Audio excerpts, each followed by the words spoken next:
but where does that go? So the back end systems in place aren't good, aren't set up. Yeah. So we on the front end have to do our part to like eliminate or reduce waste to begin with, right, by using more reusable materials. So. Hello outsiders, today I am in Tonto National Forest and this is part 3 of the 3-part interview with my old roommate and really good friend Chris Johnson, who has hiked Mount Whitney, the tallest peak in California, as well as done a lot of traveling and surfing, and he's a great person. So I hope you enjoy this interview, and if you do, please like and subscribe to my channel. Thank you. What do you try to do in order to help protect the planet? Like lifestyle choices maybe, or kind of just the way you live? I think there's a lot of things that people can do. I think there's a lot of things people can do. I will be completely honest, I definitely don't do enough. Mm-hmm. I, like a lot of people, probably blame it on being busy, which is not the best excuse, but I think the biggest impact I make for a more sustainable approach to living is try to have less stuff. That's a big one. I grew up in a household of like a really busy family, had 4 kids. Parents like did their best to, keep us in school and take us to sporting events, and they're amazing people. But we had a lot of stuff, and I mean, I think that's a function of just having a big household. But I think it made me kind of like OCD in the sense that like I just don't like clutter and things that I don't enjoy, I don't want around me.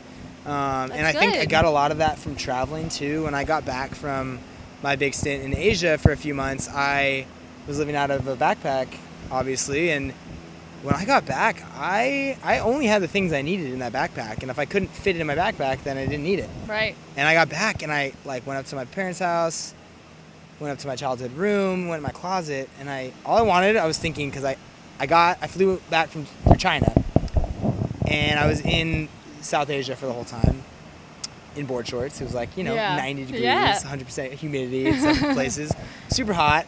Flying to China, it's like 30 degrees, and I'm in board shorts and flip-flops, and I'm freezing. And so I fly into San Francisco on like Thanksgiving Day, and all I'm thinking is I want In-N-Out in my fucking robe and slippers. So the first thing I did is get In-N-Out. It was amazing. Yes. First American meal back. And then second was Thanksgiving dinner, which is even better. Oh, yeah. And I went straight up to my room, and I opened my closet, and I'm looking for my fucking robe, and I'm just like overwhelmed with the amount of shit that was in that closet. Mm-hmm. All of mine. It was all my stuff that I was like, I don't want any of I was like, I just want my one item. And I was same thing happened to me when I got back from Asia too. It's just overwhelming. Like, came back to like all these suitcases of stuff that I had left behind, and it was just like, wait, why do I even have this? Yes. It's like I was able to have the best time of my life without all of this stuff. Mm-hmm. Why do I have all this stuff? It's just stressing me out. Right. So ever since then, I've just been like, if I don't need it, throw it out or give it away like instantly. Like I have no patience for excess. Mm-hmm. So I think that's probably a personal change that I've made that's been very good. Nice. Less is more. Yeah, less is more. But I think the next thing I'd like to work on in 2020 and beyond is reusability. I think I'm not very good at I'm okay at recycling, but the problem with recycling is most things don't really end up getting recycled. Right, exactly. The systems that we have in place in the States, I mean, think about like composting in general. A lot of the things that say they're compostable don't actually get composted because the facilities that they have in this area in general, there's nowhere to outsource compostable like packaging material. Mm-hmm. So it just gets thrown away. Yeah. So like all these new startups that are marketing, oh yeah, we have sustainable packaging, which is fantastic. Mm-hmm. But where does that go? So the back end systems in place aren't good, aren't set up. Yeah. So we on the front end have to do our part to like eliminate or reduce waste to begin with, Right. by using more reusable materials. So, and that's a personal choice, and it might seem inconvenient, but I think I hope to find that as I adopt that lifestyle change, I'll find that it's actually more convenient and just makes me less stressed and feel better. And Oh, yeah. hope to spread that to other good humans. And I think that's easier said than done. But in California, I think we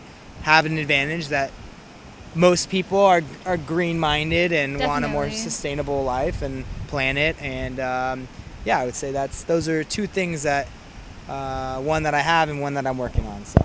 Sweet. All right, so one last thing I wanted to talk to you about is this really cool thing that you're doing. You are being sober for the whole month of January. I am, yes. That I really enjoy that. Why did you decide to do that? Well, it was on a whim, actually. I walked into my roommate's room 3 years ago, and he was with my other roommate, and he was like, hey, we're going to do a dry January. Do you want to join us? And I said, not really. I like to drink. And I was like, well, why are you doing that? And he's like, well, and he asked me, how long have you gone without like any kind of like drugs or alcohol in your life? And I stopped and I thought about it, and I didn't have a good answer. I was like, man, I don't know. Like ever since I started, when I was like 16, and started maybe smoking a little pot here and there. And I'm not a bad kid. Like I have a career. I went to school. Yeah. But I like to have a great time with my friends and experience life. And yeah, I was like maybe like 2 weeks, and I was like, wow, that doesn't sound good on paper. Like I don't want that to be my answer. So I was like, I'm in. Count me in. So signed up, and that was my first year out of college. All of us finally had jobs and weren't broke anymore, and we're doing a lot of fun stuff. We still had a lot of college friends in Santa Barbara, so every weekend was just the funnest weekend ever. Right. Every single day. It was so much fun. And this is before we kind of like grew up, and like it's like, all right, I need to like start building a life here. Right. But we were just kind of basking in the glory of our environment at that time. We lived in a really nice like big house with a pool and a view, and I always hosted events, and it was really fun. And so I was like, man, this is gonna be tough. Like we're the house. We're the house that everyone comes over and gets together. Oh, and so like this is gonna be tough to do this, but we're doing it. So we had a little calendar. We marked off each day. It was such a big deal. It was so dumb thinking back on it now, but it was fun. And we were like, you've well, been doing it every January since yeah. then? So this is so that was the first year, and it was challenging. But we just we just replaced all of those activities with just active stuff, and it was really fun. And we signed up for like a 5K, which doesn't sound like a big deal, but we're just something to like kind of force us to go and train for something, Not only are you being healthier from not probably drinking as much, but you're now we're being more active. Yeah, so. and that was the whole point. It's just kind of coming and after. more waste free. And more waste free. That's true. That's true. So that was the first one. Big deal. It was awesome. It wasn't that hard, but it was, I don't know, sort of get a little boring, because there would be like something that would come up like, oh, that sounds fun, but like be greater with a beer, Yeah. But we're well, okay, only two of us made it. sorry VC. Second year, I was just like, well, I felt fantastic after that. I felt clear. I felt motivated. I felt like I kind of recovered from the holidays shenanigans, For sure. with friends and family and traveling. So it's just a thing. And this year, it's not a big deal anymore. It's just something I now do and get excited for, because life is extremely busy now. As it just gets busier as you get older, obviously. And I don't know, you just need that. Like I need like some time to reflect and just kind of slow life down, and that time is perfect after the holidays. Oh, I bet. And yeah, I'm really excited. I always like, it's just kind of where I set all my goals for the year, and build a lot of momentum going into the rest of the year, and I think it's really crucial now to my progress as just a person, as a human. And I have a lot of other friends that kind of join me, in different areas, whether they're in Santa Barbara or back home or wherever. And it's fun to just like chit chat. Last year I did like a half marathon. That was like up the ante a little bit. Hey. So we started training for a half marathon, and that was in like April. So we started training in January. And then this year I'm doing a full marathon. Really? In May in San Diego again. Wow. So that'll be, a little bit more training. Yeah. But, Congrats. just mix the physical commitment with, like mental, just reflection and getting some clarity and getting back into like meditation is a big thing for me. And, I don't know. It just kind of, it's my time. It's my personal time. And that's Dry January. Dry January, everyone. Everyone should do it. Butterfly effect. Butterfly. Did you say butterfly? I've been saying butterfly. It's the last butterfly, 2 times. see? I know. I know. I think I said that the first time and I forgot. All right, Chris Johnson, everyone. We're still recording. Yeah, such a rad dude. I'm so happy to have met you and to hear about all the cool stuff that you've been doing. I'm sure that will continue into the future. And do you want to get burritos? Well, I'm gonna get tacos, but you're getting a burrito, yeah. Thank you. Thank you so much. Love you. Love you so much. Peace. So today on the Butterfly Effect, I'm here with my friend Brittany, old roommate, first roommate, and today we're gonna flip the switch a little bit, and I'm gonna interview her. So Brittany, I've seen a lot from you in the past, let's say 5 years, via social media and what have you. And to be honest, somebody asked me, well, who's your friend? What are they doing? What's up with them? And I said, I have no idea. This girl is all over the place, and it's awesome. It's so inspiring. Aww. Everything you're doing is great with the traveling and the creative projects and everything. And super stoked we finally got to, connect and reconnect. And I have some questions to ask you now. All right. You've obviously done a ton of traveling. You were filling me in on this yesterday when we were talking. Big picture question. How do you do it? How do you keep going? How do you not get sucked back into American society, having people tell you to get a job and like buckle down, do a 9 to 5, whatever? How do you keep the stoke alive? I think I'm just always seeking out new experiences.